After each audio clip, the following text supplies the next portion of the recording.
Hello YPPE Europe members. Today we're joined by Phil Hopkins. Phil has recently returned from Canada after receiving the prestigious Lifetime Achievement Award at the International Pipeline Conference. Phil is a supporter of YPPE and has very kindly offered to answer some of our questions today. And thank you for inviting me, Andy.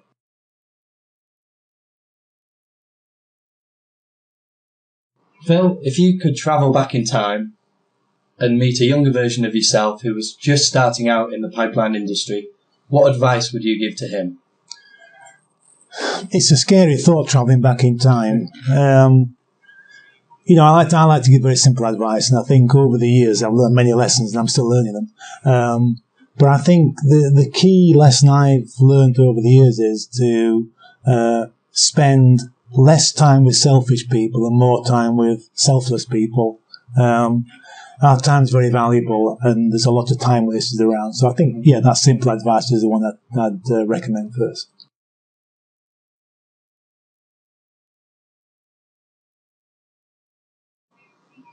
Phil, what inspired you to become an engineer?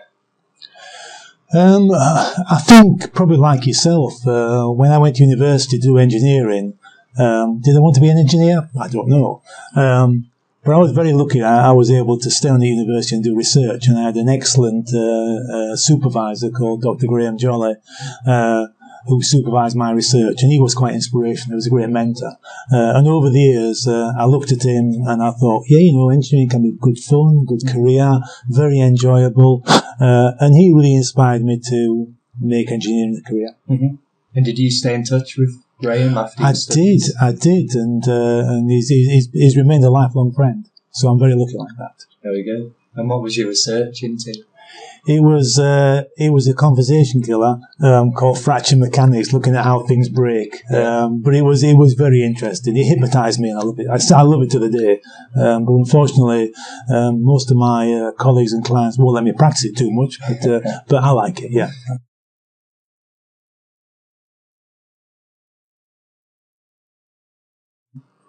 Phil, what do you think the biggest challenges facing the pipeline industry are today? I think there's two angles there. I think over the past 20 or 30 years, oil and gas seems to have a bad reputation, a bad image, and I don't get that. I don't get that at all. So I think we've got to really pick up on our image and show the good things about oil and gas, the good things about energy. The other thing which is a problem with our industry is, of course, we've got a lot of aging assets, and a lot of our assets in our industry are 40, 50 years old, which is getting quite old, certainly middle-aged in terms of engineering structures. So we're going to have to really work hard at caring for these aging assets. And, of course, the young pipeline professionals, you're going to inherit these aging assets. We're giving you all this old plant, and you're not saying thank you, are you? And so, it's a big challenge. But I think you're starting off on a very strong platform because the engineering in place is good. Mm-hmm. The test now is to keep it good.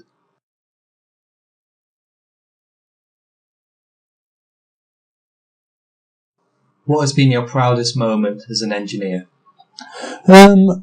I don't think I've got a proudest. I think I take great pride in my work. So every year I feel proud of the work I've done. I think that what I'm proud of is I seem to have been able to keep touch with all my past clients, colleagues, and particularly my ex-students that I've taught over the years. And it pleases me a lot when I go around the world and I meet all these ex-students, colleagues, and clients. So I think pride, probably those relationships, if anything. Mm-hmm.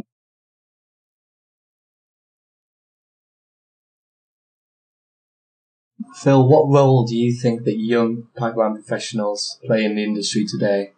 And what advice would you give to any of our listeners or newsletter readers? Well, you've got a crucial role for the future, obviously, because of your youth. Mm-hmm. And I think it's a two-edged sword. I think on the one hand, it's going to be very difficult because there's a lot of issues that are going to arise with the aging assets and with the industry. On the other hand, I think it's exciting. Mm-hmm. I think some of the challenges you're going to face are going to be big. but I see a massive increase in robotics, artificial intelligence. I think it's going to be a fantastic period. So I'm quite envious of you. The next 20 or 30 years may well be the most exciting period in the industry. In terms of advice, it's advice I always give to people starting off in industry. I always said to you, don't just be in this industry, be part of this industry. I've got a lot by being part of it. And the industry is full of passengers. We need drivers. So, and I think the young pipeline professionals are part of the industry. So I encourage you to stick at this and be part of this industry.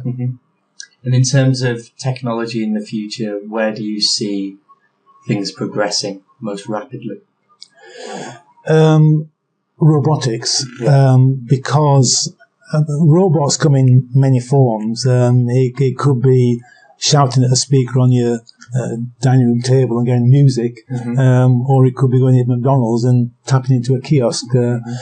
But people are being replaced. And when I started in the industry, when you went to compressor stations, pumping stations, metering stations, they were full of people.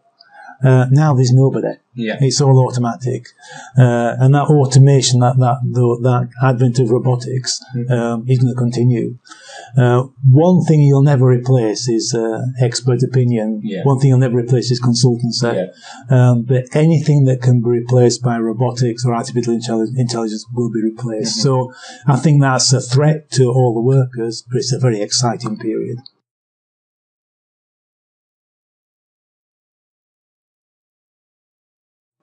Phil, what have been the biggest changes within the industry you've experienced during your career? I think if I related that to the future for the young pipeline professionals, the biggest change in terms of careers has been that 40 years ago you joined the industry and you may stay in the same company for your whole career. And I've got to say it was very secure, it was very nice, happy, plenty of money, plenty of research. So they were the halcyon days, I think, in terms of careers. Well, of course, now, people like yourself, Andy, you'll probably have 5 or 6 companies you're going to work for. You may have 2 or 3 careers. So I think the biggest change has been going from this single, secure, happy existence to this more volatile existence. Of the 2, I choose yours. Because I think change is good. I think variety is good. It brings new challenges. It keeps you fresh and alert. So although it doesn't sound as though it's progress, I actually think it is. So for the individual, I think it'll be more enjoyable with this changing world. And as long as you embrace the change, that'll be great. And then the other thing is, I think the millennials, the Generation Y, they embrace change. My generation didn't, and we were a bit scared of change. You embrace change, and that could be a great plus going forward. So do you think the industry would benefit from bringing professionals from other industries into our industry? Well, yeah, and I think we do, because I think we can be very, very blinkered in some of the things we do in our industry. A lot of other industries are very mature. The pipeline industry, although it started in 1865 in Pennsylvania, in terms of the modern industry, we're very young. Industries like the aviation industry, the defence industry, the nuclear industry, actually, they're ahead of us. And we can learn from those industries. So both in terms of historical fact and also people. But I'd encourage other industries to join in.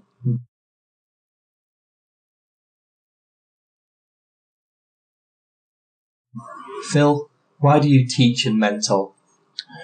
Well, I benefited over the years from being taught and being mentored. I spent a long time at school. I was at university for quite a few years. And that was like being in a sandpit for engineers doing research. It was fantastic. And the learning quite excited me. And also, I had the advantage of being mentored. I've had 2 or 3 excellent mentors over my career. So I thought I'd give it back. So I've been teaching at universities now for over 30, 40 years now. I continue to teach both at Newcastle and Northumbria. Very enjoyable. It's good fun. You're teaching young, clever people who want to learn. The mentoring, though, I think is more serious. I think when you go into industry, you need mentors. Unfortunately, there are very few people who can mentor, and there are very few mentorees, Yeah. people can take the advice. But I would strongly recommend that if you want to get on in your career, get a mentor. Most successful, famous people have had a mentor. Yeah. You can go back to Greek mythology, all the way back to the origins of mentor. Get a mentor and your career will blossom. And how do you believe our listeners should find a mentor? What's the easiest way? Well, mentors come in many shapes and sizes. They don't have to be younger, older, male, female, more skilled or less skilled. What they have to be is they have to have an ability to listen and to give honest advice. And most of all, they're going to be trusted. So as long as you can find somebody who can give you that honest advice and you can trust them, then it is well worth seeking that mentor out. But in terms of my experience, only about 1 in 10 people can be mentored really effectively, and probably only 1 in 10 people can mentor. Yeah. So it's a rare combination that gets you that mentor. And with a mentor, would you have like meetings once a week or once a month, or would you be working together every day, or would they be advising you on all the work you do, or just occasionally getting together to discuss the work you've been doing? That's a very good question, and you've actually given the answer in the question. It shouldn't be too formal. Yeah. I think a lot of comes of what these formal mentoring programs. I hate them. You know, I will see you every Thursday or every fourth week. Yeah. I don't like that. I think it should be spontaneous. I think it should be as needed. So you just grab somebody and can have a quick chat. Yeah.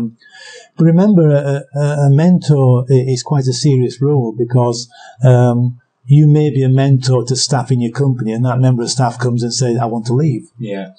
And you've got to give an honest answer. You may say, you've got to leave. Yeah. So it can be quite a delicate, sensitive area. Absolutely. But no, it's got to be informal, it's got to be friendly, it could be grab a drink with them, grab a coffee, grab a beer, like that, but very informal. But when you are doing the mentoring, it's got to be very, very honest and very, very trustworthy.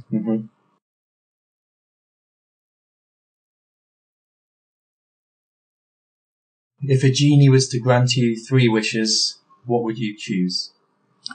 3 wishes. I think rather than it be, I've got everything I want, I think. So rather than be personal, I think I'll relate to the industry.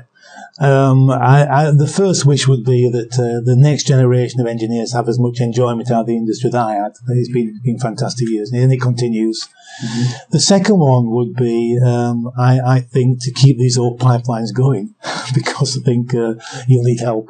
I think that thing. And the final thing is that the industry continues, because I think the industry is under threat, not from other energy forms, but from the politics and the image.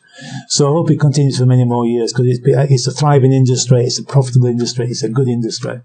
So I think, those are my 3 happy wishes for the genie.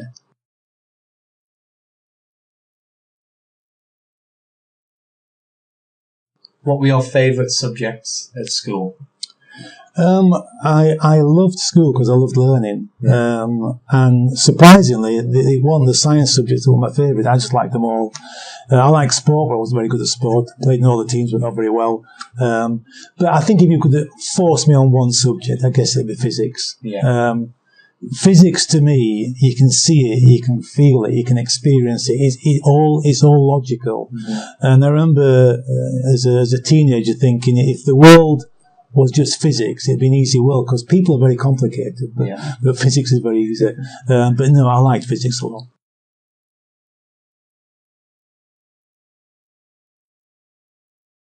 Phil, if you were marooned on a desert island, what book, what musical album, and what luxury item would you take with you? Well, that's a good question, and I'm very limited in the answer, because I don't listen to much music. I'm too busy. I don't read books unless it's technical, because I'm boring. Luxury items, that's another matter. So if I may, I'll take 3 luxury items rather than my book and the music. Okay, we'll allow that. That's very good. That's very kind. The first item I'd have is one of these prefabricated man caves. Yeah. I'm sure that's probably a sexist term, man cave, but you know what I mean. Yeah. And in my man cave, I'll have my favourite selection of Irish whiskies, because Irish whiskey is a little taste of heaven. So I'd have a man cave. The second thing I'd have a monkey, which is a strange request, but I've always liked monkeys. They seem very intelligent to me. But the little catch with the monkey is he's got to be able to talk, because I want to talk to him. Right. And he's got to be able to cook. So if you can arrange that, a talking, cooking monkey. Okay. So would you want a small monkey or more of a chimpanzee or a gorilla? A gorilla would scare me. Yeah. But I think a medium-sized monkey would do me. But the key thing is he can talk and cook. Yeah. And what would it cook? He'd probably focus on coconuts and banana, but I'm sure we can discuss that. Yeah. And the third thing I'll have is a 250cc Yamaha motorbike, a scrambler, to get me around the island.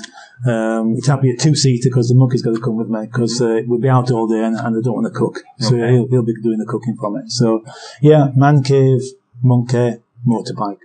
That's all I want. Would the bike be okay off-road on the island, or would you need roads? It's a scrambler, so it's perfect for off-roads. And I'll need a small crash helmet for the monkey as well. Yeah. So a big one for me, a small one for the monkey. Good. We can arrange this, I think. Thank you.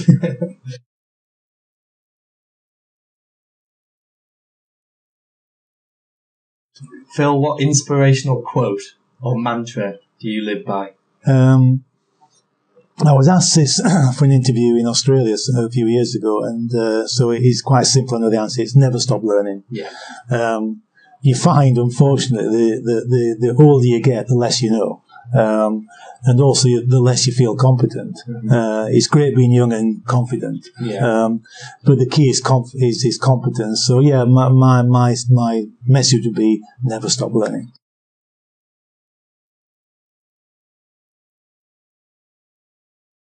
Our final question today, Phil, is if you were to become a superhero, what superpower would you choose? I suppose the obvious one is flying, because that sounds good fun, doesn't it? But I think I'd choose invisible. Okay. Because I think invisible sounds far more fun. So you could go into meetings and not be there. Yeah. You go into meetings and people you don't like, you can just pull the chair away from them and cause havoc in meetings. And also, if you're in a difficult position in a meeting, you can just disappear. Yeah. I think of all the superpowers, invisibility. Mm-hmm. And would you fight crime with it, or...? No, I'd just cause havoc. I'm not into fighting. Okay. And would you tell anyone about your power? Or would you keep it a secret? They'd probably spot it after the first time it disappeared. Yeah. And your clothes would just drop. Just disappear. But no, I think in terms of the fun, invisibility sounds good. Okay. Very good. Well, I think that wraps up our interview today, Phil. So thank you very much for being here. On behalf of everyone at YPPE Europe, Dr. Phil Hopkins. And thank you. Thank you.